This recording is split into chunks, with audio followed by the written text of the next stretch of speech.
মোহনবাগান দিবস উপলক্ষে mariner brothers of আসানসোলের উদ্যোগে আয়োজিত হল এক বর্ণাঢ্য ফুটবল টুর্নামেন্ট। প্রয়াত মোহনবাগান প্রেমী টুটু বসুকে শ্রদ্ধা জানিয়ে অনুষ্ঠিত এই প্রতিযোগিতায় মোট ১৬টি দল অংশগ্রহণ করে। দিনভর হাড্ডাহাড্ডি লড়াইয়ের পর আলুঠিয়া 11 চ্যাম্পিয়নের শিরোপা জয় করে। অন্যদিকে সোদপুর বুড়া কালী মন্দির দল রানার্স আপ হওয়ার গৌরব অর্জন করে।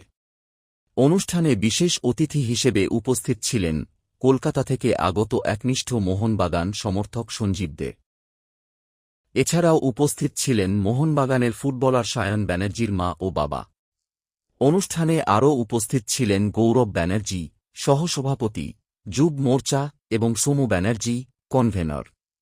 সবুজ মেরুন আবেগ, ফুটবলের উন্মাদনা এবং মোহনবাগানের ঐতিহ্যকে সামনে রেখে এই আয়োজন আসানসোলের ক্রীড়াপ্রেমীদের কাছে এক স্মরণীয় দিনে পরিণত হয়।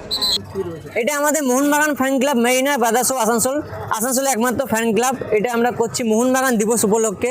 29শে জুলাই মোহনবাগান দিবস পালিত হলো। তার জন্য আমরা সেদিন করি না, ওই দিন আমরা ক্লাবে যে উপস্থিত থাকি মোহনবাগান ক্লাবে, তার জন্য আমরা পিছিয়ে করেছি ম্যাচটা। তাই আজকে আমরা খুব আনন্দিত যে আমরা এত সুন্দর একটা টুর্নামেন্ট অর্গানাইজ করেছি, এবং ধন্যবাদ জানাই পল্লীমঙ্গল সমিতিকে, ওরা আমাদের সাথে হেল্প করেছে অনেক। জয় মোহনবাগান। প্রত্যেকবার আমাদের খেলাটা পোলো গ্রাউন্ডে হয়, কিন্তু এইবার আমরা সোদপুর কুলটির গ্রাউন্ডে করছি, কারণ আমরা পুরো ফ্যান ক্লাবটা আসানসোলকে নিয়ে চলতে চাই। এটাই আমাদের উদ্যোগ। আমাদের 16টা টিমের খেলা হচ্ছে পুরো আসানসোল জুড়ে। রানীগঞ্জ থেকে টিম এসছে, অন্ডাল এসছে, দুর্গাপুর এসছে, এখানে আমাদের লোকাল 2-3টে টিম আছে।